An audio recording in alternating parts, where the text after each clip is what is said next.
ইয়াৰ পাছতে ৰীতা বৰদলৈ বাইদেউ মঞ্চত আসন গ্ৰহণ কৰি আজিৰ এই অনুষ্ঠানটিক পূৰ্ণতা দিবৰ বাবে অনুৰোধ জনাইছোঁ। অসম গ্ৰন্থমেলা কভিডৰ অনুষ্ঠান যোৰহাটত অনুষ্ঠিত হৈ থকা অসম গ্ৰন্থমেলাত এতিয়া গ্ৰন্থপ্ৰেমীৰ ভিৰ। গ্ৰন্থৰ জগতখন জীপাল কৰিছে কবিতাৰ পাঠে। বুধবাৰে যোৰহাট জিলাৰ কবি সন্মিলনৰ উদ্যোগত অনুষ্ঠিত হোৱা শেঙুল কিংখাপ কবিতাৰ সফুৰা শীৰ্ষক অনুষ্ঠানটিত যোৰহাটৰ সাংস্কৃতিক মঞ্চৰ উপদেষ্টা ডক্টৰ পৰাণ বৰুৱাৰ এটি কবিতাই খলকনি তুলিলে। কবিতাটি পাঠ কৰে মৰিয়নি সাহাৰ কবি সন্মিলনৰ সম্পাদক বন্দিতা বুঢ়াগোহাঁই। নিউজ দেশক ৰিপৰ্ট অসম টিভি।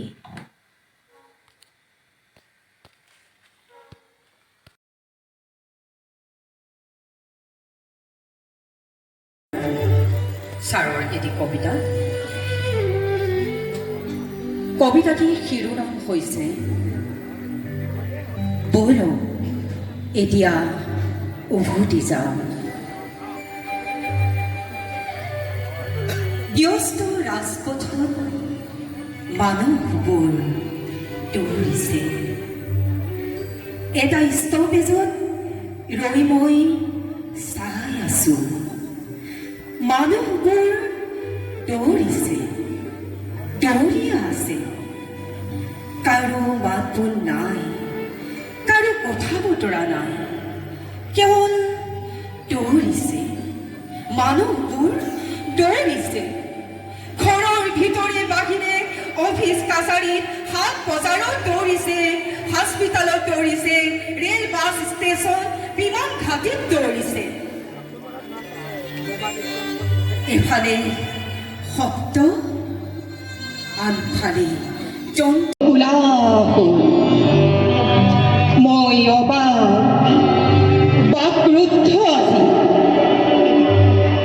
দৌৰি দৌৰি ফোপাই চোপাই অহা এজন ডেকা মানুহে ষ্টপেজত মোক লগ দিলে। বয়সত মোতকৈ সৰু মানুহজনক মই সুধিলো, কওকচোন মানুহবোৰ কিয় দৌৰিছে? তেওঁ ক'লে, আজি যদি নদৌৰে কাইলৈ পাছ পৰিব। পাছ পৰিলে কি হেৰুৱাব? আকাংক্ষা পূৰণ নহ'ব। আকাংক্ষা? মই ক'লো, আকাশলৈ উৰি যোৱা এজনী চৰাইৰ দৰে যাক খামুচি ধৰিব নোৱাৰি।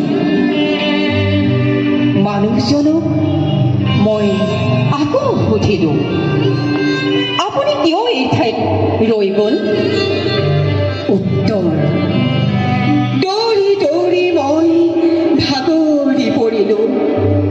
আকাংক্ষা পূৰণ নহ'ল। মোৰ সপোনবোৰ ক'ৰবাত ওলমি ৰ'ল। সহমৰ্মিতাৰে মানুহজনক সান্তনা দি মই ক'লো, ময়ো এই দৌৰৰ এজন প্ৰতিযোগী। ময়ো ভাগৰুৱা। বহু আগে আহি এই ষ্টপেজত মই ৰৈ আছো।